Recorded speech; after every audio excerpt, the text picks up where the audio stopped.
사랑하는 성도님들, 지난 한 주간 동안에도 하나님의 은혜 가운데서 건강하게 잘 지내셨습니까?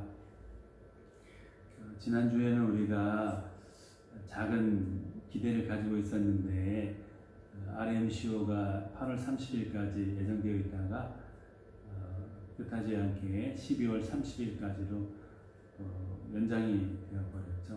그래서 기다림의 시간들이 좀 더 길어지게 되었습니다. 조금 실망스럽긴 하지만 또 감사한 것은 그래도 말레이시아가 또 우리가 살고 있는 이 페낭이 감염자 숫자가 크게 증가하거나 그렇지 않고 정부에서 잘 관리하고, 특히 페낭에서 감염자로 나왔던 사람들이 점점 치료되고 더 이상 감염자가 잘 나오지 않는 것 같아서 너무 감사합니다. 바라기는 세계 여러 나라에서 연구하고 개발하고 있는 백신이나 치료제 같은 것들이 잘 개발되고 유통이 되고, 그래서 어려움을 당한 분들이 치료되고 또 두려움 없이 모든 일상의 생활들을 해나가는 날이 빨리 오면 좋겠습니다. 근데 우리가 살아가다 보면은 요즘 우리가 경험하고 있는 이런 바이러스와 같은 병균 뿐만 아니라 우리가 어떻게 할 수 없는 많은 어려움들을 경험하면서 우리가 살아가고 있죠. 우리 스스로 힘만으로는 도저히 헤어날 길이 없어 보이는 심각한 그런 가정의 형편이나 사회적 상황들 속에서 우리 살아갈 때가 있습니다. 그럴 때 우리가 참 힘들어하고 때로는 넘을 수 없을 것 같은 그 장벽 앞에서 낙담하고 절망하기도 하죠. 움츠러들어 있는 마음과 어깨로 우리가 힘든 시간들을 보낼 때가 있습니다. 그런 순간들을 경험할 때 우리가 그리스도인으로서 그런 문제와 곤란, 어려움들을 어떻게 극복해 나가야 될까요?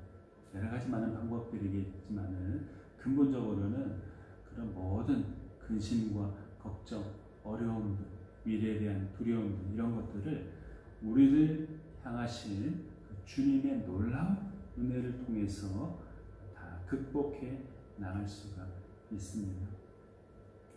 그래서 오늘은 우리를 향하신 주님의 놀라운 은혜가 얼마나 크신지, 그 사랑에 대해서, 그 은혜에 대해서 한번 살펴보고, 우리가 현재 직면하고 있는 또는 앞으로 또 경험하게 될 수도 있는 그런 어려움들을 극복해 나갈 수 있는 방법들을 한번 나누어 보려고 합니다.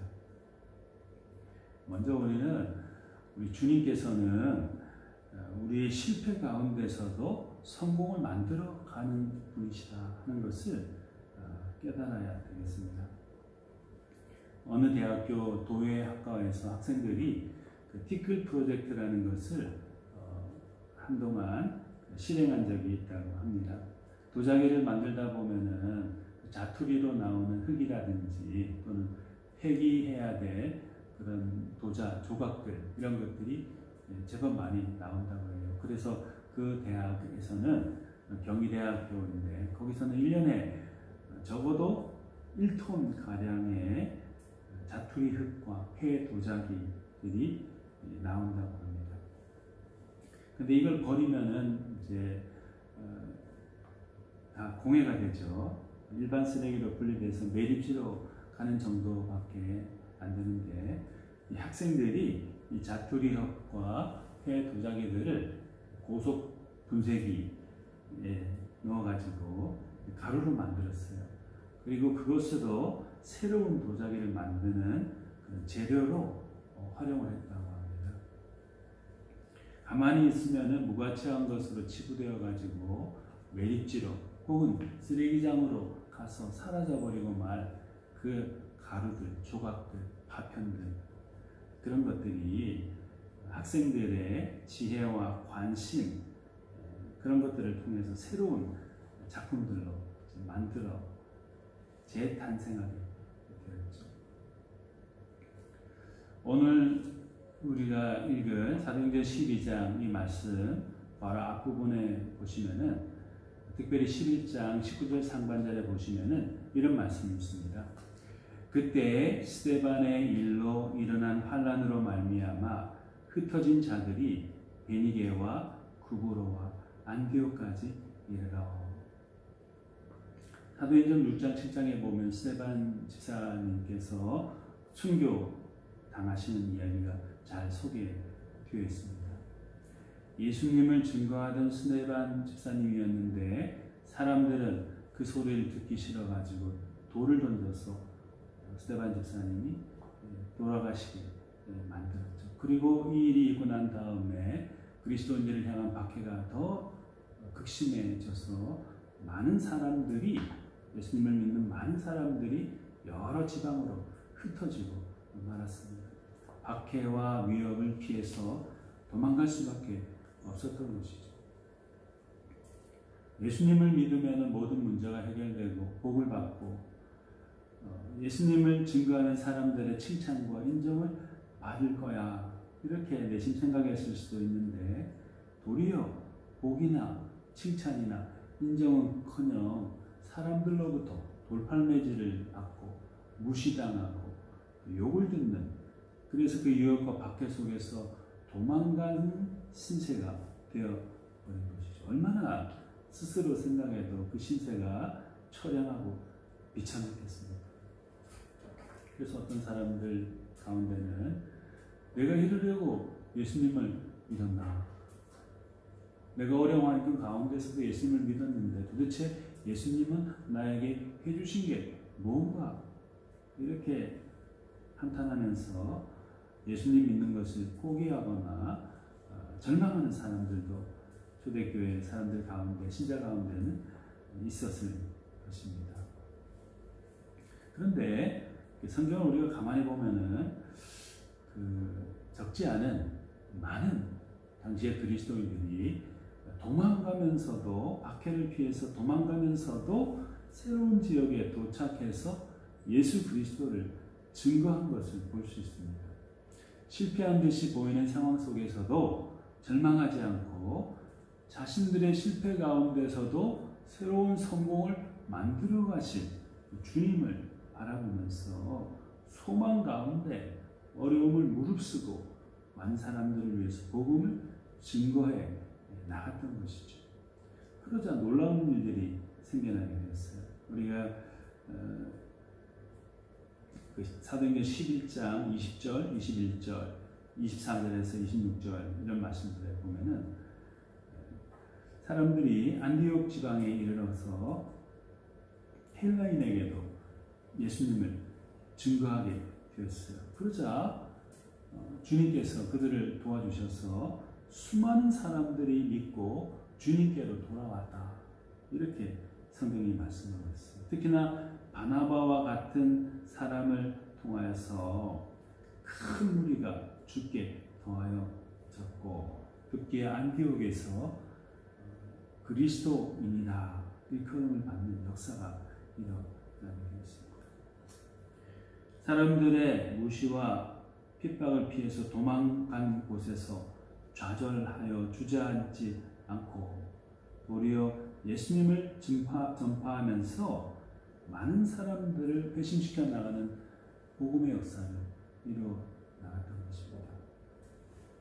주변 사람들은 그들을 향해서 실패자다 이렇게 치부했을지도 모르지만 주님은 그 사람들의 실패한 듯 보이는 상황을 통해서 더 위대한 일과 성취, 성공을 이룰 수 있도록 그 모든 상황들을 만들어 가신 것이죠. 사랑하는 여러분, 우리가 어떤 일을 계획하고 또 노력할 때 우리가 계획하고 노력했던 모든 것들이 성공적으로 성취된다면 얼마나 좋겠습니까? 그러나 우리가 계획하고 노력했던 것들, 그런 것에도 불구하고 소득을 얻지 못하거나 성취하지 못하는 경우들이 있죠. 원치 않는 실패의 결과를 맞는 데도 있습니다. 그럴 때는 굉장히 좀 마음이 가라앉게 되고 상심하게 되죠. 그렇지만은 우리 주님께서는 실패 가운데서도, 우리의 실패 가운데서도 놀라운 또 새로운 성공을 만들어 가시는 분이시기 때문에 우리는 그분을 의지하는 것이 필요할 것 같아요. 지금 여기서 내가 했던 모든 노력들이 실패했다라고 해서 낙담하거나 포기하는 것이 아니라, 그럼에도 불구하고 나의 실패 가운데서, 우리의 실패 가운데서도 새로운 성공을 이루어 나가신 주님을 바라보면서 다시금 한 발자국 내딛는 그런 우리가 되도록 해야 되겠습니다. 그럴 때 우리를 향하신 주님의 놀라운 은혜들을 우리 가운데서 경험하게 될 것입니다. 또 우리는 주님의 우리를 향하신 놀라운 은혜를 생각할 때 이런 면을 한번 생각해 볼 수 있어요. 주님은 우리가 아무것도 기대할 수 없고 포기할 수밖에 없는 상황 속에서도 기적을 만들어 가시는 분이라는 거죠. 하나님의 타이밍이라는 것이 있다. 이걸 한번 생각해 볼 수 있습니다. 본문 1절, 2절 말씀해 보면은 그때 헤롯 왕이 손을 들어 교회 중에서 몇 사람을 해하여 하여 요한의 형제 야고보를 칼로 죽이니, 이런 말씀이 있습니다. 헤롯 왕이 그리스도를 박해하기 시작하면서 먼저 요한의 형제였던 야고보를 죽였죠. 야고보를 칼로 죽이고 말았습니다. 근데 야고보 사도는 우리 성도님들께서 잘 아시듯이 초대교회에서 굉장히 영향력이 있고 특별한 위치를 가진 그런 분이었어요. 한번 떠올려 보시면은 이 야고보라는 분은 예수님이 갈릴리 해변에서, 갈릴리 호숫가에서 처음 제자들 4사람을 불렀잖아요. 그 4사람 가운데 한 사람, 예수님의 첫 제자로 부름받은 사람들 가운데 한 사람이 바로 이 야고보 사도였죠. 뿐만 아니라 야고보 사도는 동생 요한과 베드로와 더불어서 예수님과 특별한 관계를 맺고 있는 사람이었어요. 예수님이 가신 특별한 장소들이 있죠. 예를 들면 변화산에 올라가셨을 때, 그때도 야고보, 요한, 베드로 이 3사람이 예수님과 함께 동행했었죠. 뿐만 아니라 회당장 야이로의 딸을 살리실 때에도 예수님은 야고보와 요한, 베드로와 동행하셨어요.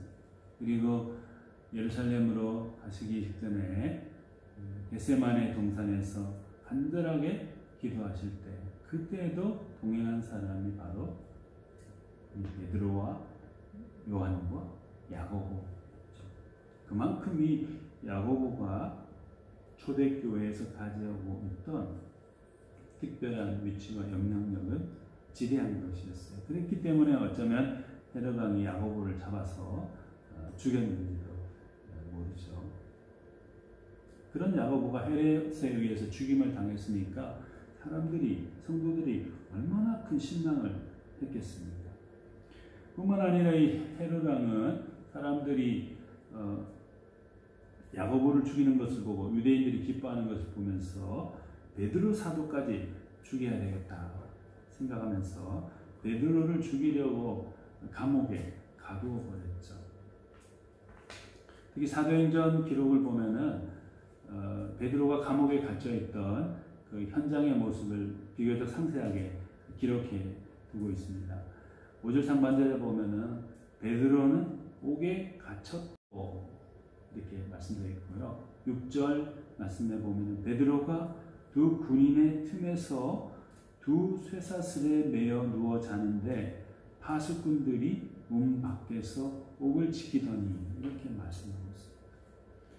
옥에 갇혀 있는 베드로, 2개의 쇠사슬에 꽁꽁 묶인 채 2명의 군인들 사이에서 잠을 자야만 했던 베드로, 문 밖에서는 파수꾼들이 감옥을 지키고 있는 상황, 이런 꼼짝할 수 없는 상황에서 갇힌 채 죽음을 기다릴 수밖에 없는 처지에 베드로는 놓여 있었던 것입니다. 아무런 희망을 가질 수도 없을 것 같아요. 기대할 수 있는 그 어떤 것도 베드로에게는 보이지 않았을 것입니다. 옥에 갇혔고 두 쇠사슬로 묶여있고 두 군인들 사이에서 잠을 자야만 했고 감옥을 지키는 파수꾼들이 바로 자기 몸 밖에 있고 뭘 기대할 수 있겠어요? 포기할 수밖에 없는 상황이었죠. 그런데 주님은 바로 이렇게 아무것도 기대할 수 없고 포기할 수밖에 없는 상황 가운데 놓여있던 베드로에게 놀라운 은혜 베풀어 주셔서 기적을 베풀어 주셔서 그로 하여금 다시금 주의 사역을 하도록 해주셨어요.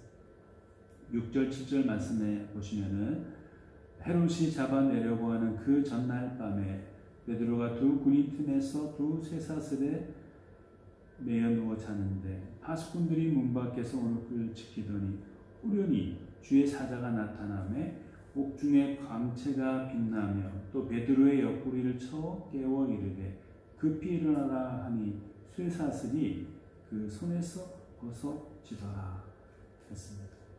그래서 타이밍이 기가 막히지 않습니까? 다음 날이 되면 헤롯에게 불려가서 목숨을 잃는 그런 상황이었는데 바로 그 전날 밤에 죽기 바로 일부 직전이라고 할 수 있죠. 그 전날 밤에 쇠사슬에 묶인 채 군인 틈에서 꼼짝없이 누워있다가 죽어야 되는 그 베드로를 깨워주시고 그 손에 쇠사슬을 풀어주셨던 것입니다. 파수꾼이 지키고 있던 감옥을 아무런 문제 없이 빠져나가게 해주시고 단단히 잠겨있던 시내로 이어지는 쇠문이 저절로 열리게 하셨을 뿐만 아니라 사람들이 왕래하던 거리를 지나서 안전지대까지 무사히 이룰 수 있도록 놀라운 기적들을 행하여 주셨습니다. 아무것도 기대할 수 없고 포기할 수밖에 없는 상황 속의 베드로를 주님은 가장 절묘한 타이밍에 찾아오셔서 기적과도 같은 일들을 베푸시면서 그를 살려주셨던 것입니다. 여러분, 우리가 지난번에도 출애굽기 이야기를 함께 나눴었는데요. 이스라엘 백성들이 모세 인도를 받아가지고 출애굽할 때 앞으로는 홍해가 가로막혀 있고 뒤로는 애국 군대가 그들을 잡으러 오는 상황이었죠. 빠져나갈 구멍이 없었어요. 죽을 수밖에 없었죠. 근데 사람들이 애굽의 매장지가 없어서 당신이 우리를 이끌어 내어서 이 광야에서 죽게 하느냐 이렇게 불평하면서 원망하면서 백성들이 있었는데 아무것도 기대할 수도 없고 포기할 수밖에 없는 바로 그 상황에서 하나님은 모세를 통해서 말씀하셨죠. 너희는 두려워 말고 가만히 서서 여호와께서 오늘 너희를 위하여 행하시는 구원을 보라. 너희가 오늘 본 애굽 사람을 영원히 다시 보지 아니하리라. 여호와께서 너희를 위하여 싸우시리니 너희는 가만히 있을지니라. 이렇게 말씀하셨어요. 사람으로서는 할 수 없는데 아무것도 기대할 수밖에 없고 갈 수 없고 포기할 수밖에 없었는데 그 상황 속에서 구원하시는 놀라운 기적들을 보여주신 것이죠. 일으켜 주신 것이죠. 이것이 바로 우리 하나님의 우리 주님의 우리를 향하신 놀라운 은혜 아니겠습니까? 사랑하는 성도님들, 우리도 우리 힘으로 무언가를 해낼 수 없어서 기대할 것이 없고 그래서 이쯤에서는 포기할 수밖에 없겠구나 이런 생각이 들 때에도 그런 가운데서도 놀라운 일들을 일으키시고 우리가 생각지 못했던 새로운 해결책과 또 출구를 만들어 주시는 기적을 일으켜 주시는 그런 주님에 대한 기대를 저버리지 않아야 될 것입니다. 이미 늦어버렸다 사람들이 그렇게 말하는 그 순간에도 우리에게 기적을 일으키시고 놀라운 일을 일으키셔서 우리 극복해 나가도록 해주시는 하나님이 계심을 믿고 그 순간을 잘 이겨내는 그런 우리 모두가 다 되는 주님 좋겠습니다. 세 번째로 우리 주님은 절망 속에서 죽을 수밖에 없는 우리를 주님을 향한 믿음의 고백자요, 증인이요, 선교 동원가가 되게 하여 주십니다. 11절 말씀해 보면 베드로가 정신이 들어 이르되 내가 이제야 참으로 주께서 그의 천사를 보내어 나를 헤롯의 손과 유대 백성의 모든 기대에서 벗어나게 하신 줄 알겠노라. 이런 말씀입니다. 잠을 자다가 주님께서 보내신 천사의 도움으로 감옥에서 탈출하시게 된 베드로는 자신을 살려주신 분이 주님이시다 하는 것을 깨닫고 고백하게 되었어요. 그전에는 믿긴 믿었지만은 주님이 정말 나의 삶 가운데 그 한 가운데 같이 계시구나, 나를 살려주시는 분이구나 하는 그런 것들을 절실하게 깨닫지 못했던 것 같아요. 그러나 그 위기를 통해서, 그 당시에 경험하는 위기를 통해서 주님은 정말로 나와 동행하시며 죽을 수밖에 없는 나를 살려주시는 분이시구나 하는 것을 깨닫고 자기 마음과 입술로 고백하는 사람이 되었던 것이죠.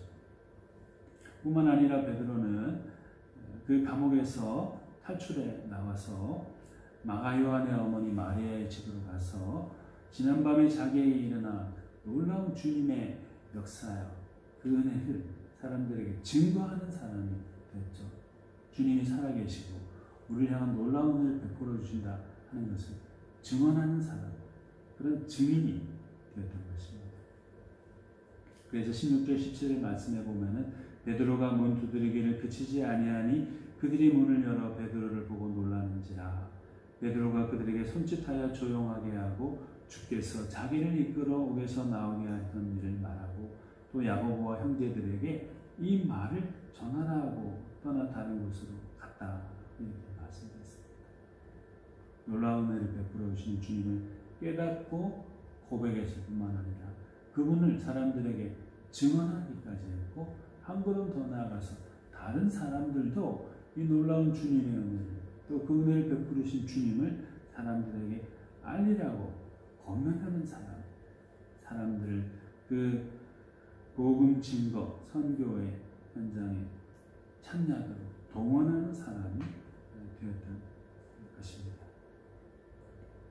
사랑하는 여러분, 사도 바울은 처음에 주님의 은혜를 모르고 배반하는 사람, 또 반대하는 사람이었잖아요. 그런 바울을 하나님 주님은 변화시키셔서 고백하게 하시고 증인이 되게 하시고 다른 사람도 선교의 현장에 함께 동참할 수 있도록 동원하는 그런 사람이 되었던 것입니다. 우리도 이런 사람이 되어야 되겠죠. 우리도 이런 사람이 될 수 있습니다. 우리의 어려운 가운데서 절망하고 있는 것이 아니고 우리 가운데 오신 주님을 다시 깨닫고 고백하고 증거하고 다른 사람들과 더불어서 그 주님을 알리도록 하는 그런 사람이 될 수 있고 되어야 됩니다. 우리 모두 그런 신실한 주님의 사랑 다 되기를 바랍니다. 마지막으로 우리 주님은 기도하는 사람을 통해서 당신의 은혜를 베풀어 주시고 역사하시죠. 베드로 사도는 실패 가운데서도 성공을 만들어 가시는 주님을 경험했고, 아무것도 기대할 수 없고 포기할 수밖에 없는 상황 가운데서도 기적을 만들어 가시는 하나님을 경험했습니다. 뿐만 아니라 베드로 사도는 주님을 부인하기까지 했던 자신에게 주님을 다시 고백하게 하시고 증인되게 하실 뿐만 아니라 다른 사람도 자신처럼 주님을 증거하는 사람이 되도록 만드는 놀라운 주님의 은혜를 경험하는 사람이 되었습니다. 그런데 이런 베드로의 변화, 또 확고한 믿음의 사람, 사도가 될 수 있는 그런 역사가 어느 날 갑자기 이루어진 것일까요? 그런 베드로 자신의 신실한 믿음 때문에 이런 변화들이 이루어졌을까요? 그건 아닙니다. 베드로 사도가 자신을 향한 주님의 놀라운 은혜를 경험할 수 있었던 것은 그를 위해서, 베드로를 위해서 간절하게 중보하며 기도해 주었던 성도들과 동역자들이 있었기 때문에 가능했습니다. 본문 5절에 보면은 이에 베드로는 옥에 갇혔고 교회는 그를 위하여 간절히 하나님께 기도했다. 이렇게 말씀되어 있습니다. 옥에 갇혀 있는 베드로를 위해서 교회 성도들이 모여서 베드로를 위해서 간절하게 하나님께 중보하며 기도했다는 것이죠. 12절의 말씀에도 보면 깨닫고 막아라 하는 요한의 어머니 마리아의 집에 가니 여러 사람이 거기에 모여 기도하고 있더라. 이렇게 말했습니다. 마가 요한의 어머니 마리아의 집에 많은 성도들이 모여서 베드로를 위해서 간절하게 기도하고 있었다 하는 것이죠. 그런 기도가 있었기 때문에 베드로는, 옥에 갇혀있던 베드로는 거기서 나올 수 있게 되었고 주님의 은혜를 경험하는 그런 은혜를, 역사를 맛볼 수 있었던 것입니다. 사랑하는 여러분, 이 세상에 우리 혼자만 남아있다면 얼마나 외롭고 또 어려울 때는 얼마나 더 낙심이 되겠습니까? 그렇지만 우리 옆에 누군가가 있기 때문에 특히나 함께 기도할 수 있고 또 우리를 위해서 기도해 주는 사람이 있기 때문에 그 어려움들을 좀 더 잘 극복할 수 있게 되겠죠. 우리 교회에서 함께 만나서 교제하고 같이 신앙생활을 하는 사람들, 존재 이유가 뭘까요? 여러 가지가 있겠지만 서로를 위해서 기도해 주는 것, 중보해서 서로를 위해서 기도해 주는 것, 이게 중요한 역할과 기대되는 그런 사명이죠. 기도하는 사람을 통해서 역사하시는 우리 주님, 기도하는 사람들을 통해서 우리를 향한 은혜를 베풀어 주시는 주님, 그런 주님 우리 만나기 원합니다. 그래서 특별히 우리가 어렵고 힘들 때일수록 서로를 위해서, 나 자신을 위해서뿐만 아니라 다른 성도와 이웃들을 위해서 대신해서 중보해서 기도해주는 그런 우리가 다 되면 좋겠습니다. 우리 함께 기도하시겠습니다. 사랑이 많으신 하나님 아버지, 감사합니다. 우리를 향해서 놀라운 계획을 가지고 계시고 은혜를 베풀어 주시니 너무나도 감사합니다. 우리의 실패 가운데서도 성공을 만들어 가시는 주님을 우리가 바라볼 수 있도록 하여 주시옵소서. 우리가 아무것도 기대할 수 없고 포기할 수밖에 없는 상황 속에서도 주님은 우리를 위해서 기적을 만들어 가고 계십니다. 가장 필요할 때 그 타이밍에 우리에게 다가오셔서 기적을 만드시는 주님을 우리가 바라보게 하여 주셔서 우리가 당면한 어려움들을 잘 극복해 할 수 있도록 하여 주시옵소서. 주님 또한 절망 속에서 죽을 수밖에 없는 우리를 주님을 향한 더 큰 믿음의 고백자가 되게 하여 주시고 증인이 되게 하시고 선교 동원가가 되게 하여 주시옵소서. 또한 서로를 위해서 중보하며 기도함으로써 우리를 향하신 주님의 은혜를 체험하고 또 많은 사람들에게 나타낼 수 있는 우리가 되게 하여 주시옵소서. 감사드리고 우리 주 예수님의 이름으로 기도드립니다. 아멘.